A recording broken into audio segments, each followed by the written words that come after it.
Assalamualaikum, halo semuanya. Kali ini saya akan membahas materi IPS kelas 8 dengan tema perubahan masyarakat Indonesia pada masa penjajahan dan tumbuhnya semangat kebangsaan.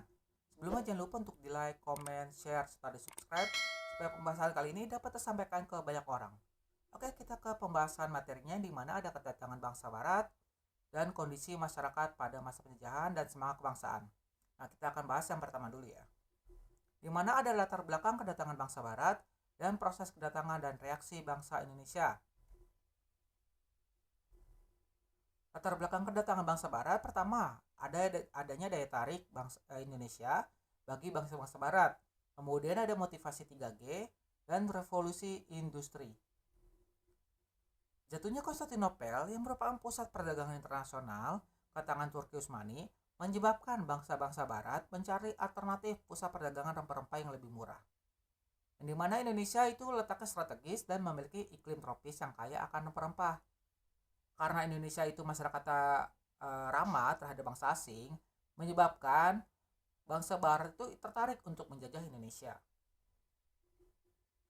Motivasi 3G, ada gold, glory, dan gospel. Gold, tujuan bangsa barat untuk mencari kekayaan. Glory, kejayaan bangsa. Lalu ada gospel, menyebarluaskan atau mengajarkan agama Nasrani. Revolusi industri merupakan salah satu pendorong imperialisme, di mana revolusi industri itu pergantian atau perubahan secara menyeluruh dalam memproduksi barang dari sebelumnya menggunakan tenaga manusia dan hewan menjadi tenaga mesin. Dan di mana penggunaan mesin ini menjadi industri itu menjadi lebih efisien dalam produksinya, terus ongkos produksinya bisa ditekan dan barang yang diproduksi itu bisa lebih banyak dan juga cepat. Dimana kemudian berkembanglah revolusi industri ini bahan baku yang lebih banyak ya, dimana mereka kemudian harus juga punya daerah pemasaran yang lebih luas karena untuk menjual barang-barang hasil industrinya. Dan dimana revolusi industri yang paling berpengaruh itu atau terasa itu dalam bidang transportasi, dan dimana kemudian munculnya ada mesin uap yang digunakan sebagai mesin penggerak, kemudian ada perahu, dan dimana kemudian mendorong penjajahan bangsa-bangsa barat ke wilayah-wilayah Nusantara. Kemudian penggunaan mesin uap juga dapat memperpendek waktu perjalanan. Setelah itu revolusi industri didukung oleh seperti kompas, mesin pemintal dan sebagainya, yang dimana bangsa-bangsa barat kemudian ingin melakukan berbagai petualangan mencari rempah-rempah di dunia. Kedatangan bangsa-bangsa barat ke Indonesia, ada bangsa Portugis di Maluku, bangsa Inggris, kemudian bangsa Belanda di Jayakarta.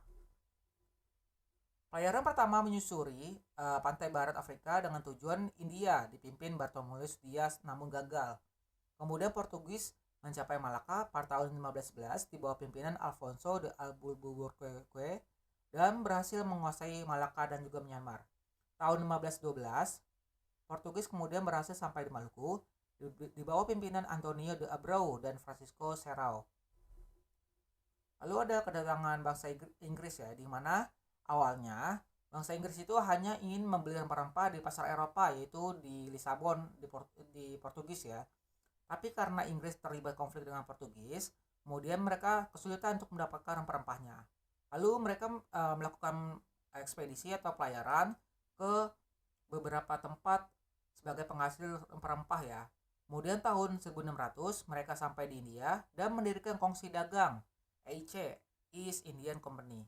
Kemudian dia meneruskan pelayarannya ke Nusantara dan kemudian berhasil menguasainya.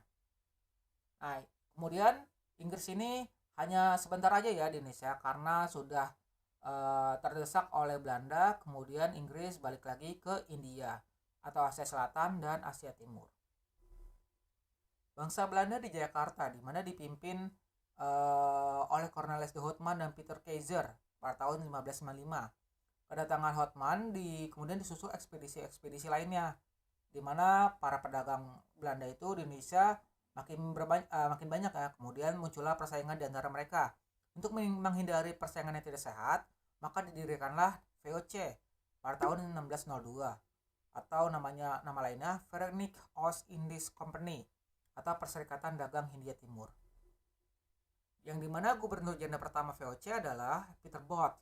di mana dia mendirikan pusat perdagangannya di Ambon, di Maluku. Kemudian memindahkannya ke Jayakarta karena Jawa itu dinilai sebagai lebih strategis ya lalu lintas perdagangannya. Kemudian VOC itu membujuk Sultan Banten untuk mengusir kongsi dagang Portugis dan Inggris, yang dimana kemudian disetujui oleh Sultan Banten, dan VOC kemudian menjadikan Jakarta sebagai tempat benteng pertahanan, pusat kantor dagang dan pemerintahan, kemudian memonopoli perdagangan, akhirnya merebut Jayakarta. Oke, cukup sekian untuk pembahasan kali ini. Untuk pembahasan selanjutnya akan dibahas di video selanjutnya. Wassalamualaikum warahmatullahi wabarakatuh dan adios.